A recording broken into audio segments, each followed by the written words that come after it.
Hi, this is Chris Kobe with the League of Women Voters of Portland, and you are watching the Video Voters Guide or listening to our podcast.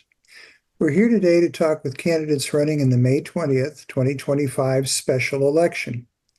We're grateful for the support of the Carol and Velma Sailing Foundation, the League of Women Voters of Portland Education Fund, the Weiss Foundation, and our media partner, Metro East Community Media.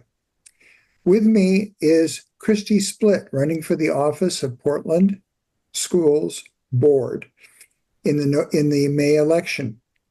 Welcome, Ms. Splitt. Thank you, Chris. Please tell us a little bit about yourself and why you're running for this office. Thank you, Chris.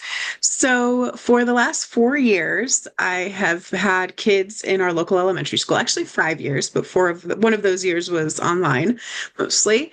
But I have spent time in our schools as a volunteer. I've been a PTA president, I've been a PTA treasurer, and a regular lunchtime volunteer at our school.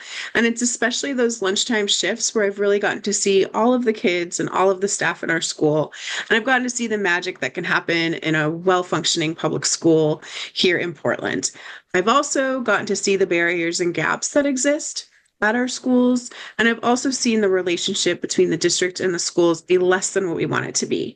So I'm motivated to run to serve and to hopefully help bring some of my experiences. I've spent 20 years working in and around the Oregon legislature, together with my recent volunteer time in the schools and just being like a real on the boots expert about what's happening in our classrooms in order to hopefully help improve things for all of our kids and for all of the staff at our schools as well.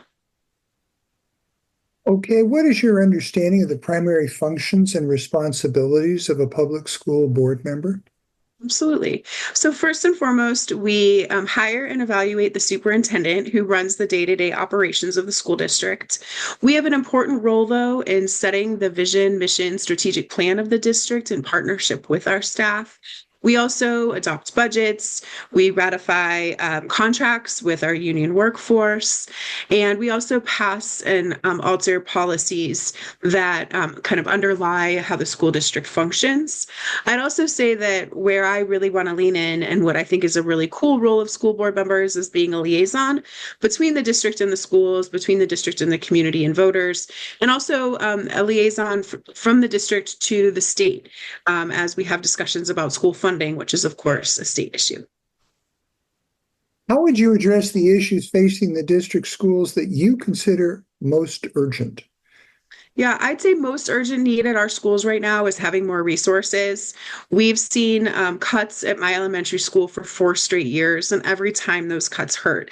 We know that there's a lot of work we need to do to increase student achievement, and I don't think we can do that until we have, for example, the educational assistants who can do the high dosage tutoring. That's one of the kind of tricks to helping advance early literacy in our schools, or making sure we don't have class sizes that are too high.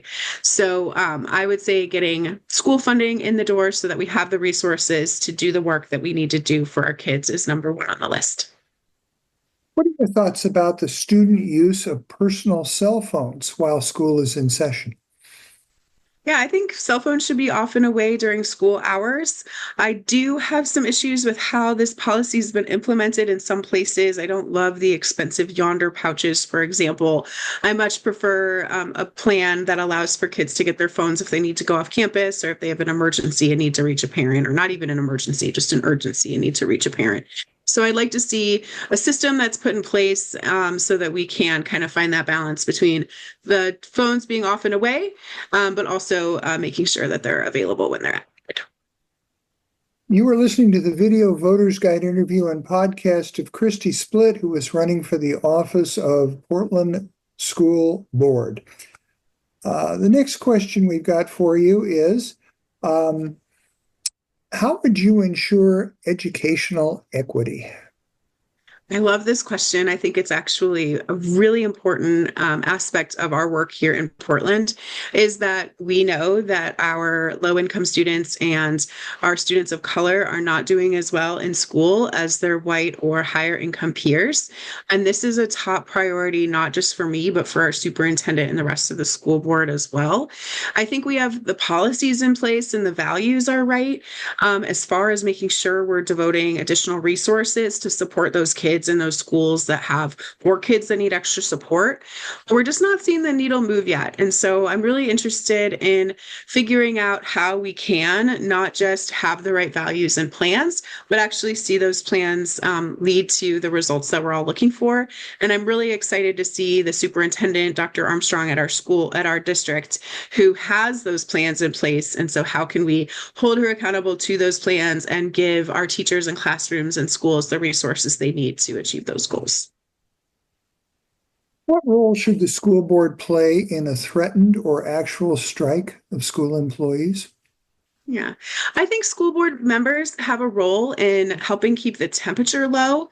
And that starts with having positive relationships with our teachers and supporting our teachers and understanding what's going on in our schools by showing up and being part of those communities so that when we do get to the point where we have a contract negotiation, we're at a much better place and there's a lot less tension. I think in Portland, where we did just have a very long strike last year, which was quite painful for that month that it was happening. That particular strike was the result of the districts not being there for our schools for a long time before that in the years post-pandemic. And I think that because those relationships weren't there and there was a lot of tension, that made the strike go on longer and it was harder than it needed to be. So in the future, maintaining positive relationships before any of these moments arise in which a strike could take place. If budget cuts need to be made in the district, describe how you would approach the task. This one's easy. I would do everything I could to protect funding in the classrooms and try to focus on making cuts to administration and to the central office. What particular skills or expertise would you bring to the board? I've been working in Oregon politics and policy for 20 years, so I have relationships, and I've also been a consensus builder during that time, which is what I would bring to the table as a school board member as well. How would you balance the needs of students, teachers, and the broader community when making decisions as a school board member? Personally, I feel like what's good for students is often good for teachers, and what's good for teachers is often good for students. And I think in Portland, our broader community just wants to make sure that our kids are learning and our teachers are happy to be at work. We really want to have our schools be excellent workplaces. So I think the more that we can look at those common ground solutions where students and teachers both benefit, for example, having educational aides who can help work with kids that might be having behavior issues so the teacher can focus on the rest of the class and help that child through the situation they're having. I think more of that kind of support for our teachers would really make a big difference for them. And it would also make a big difference for our students, their well-being and safety, as well as their achievement in our public schools. Thank you, Ms. Splitt. This concludes our video voters guide and podcast interview of the League of Women Voters of Portland of Christy Splitt, running for the office of Portland School District Board. Election Day is Tuesday, May 20th. To find additional election resources, including online identification of other candidates and ballot measures on which you may be able to vote, please visit the League of Women Voters of Portland's website, lwvpdx.org, and vote411.org, and then exercise your right to vote. Ballots will be mailed out starting April 30th. For your vote to be counted, your ballot must be received by the Multnomah County Elections Division or one of the 23 designated ballot drop boxes in Multnomah County no later than 8 p.m. on Election Day. Your voice matters. Thank you for your interest.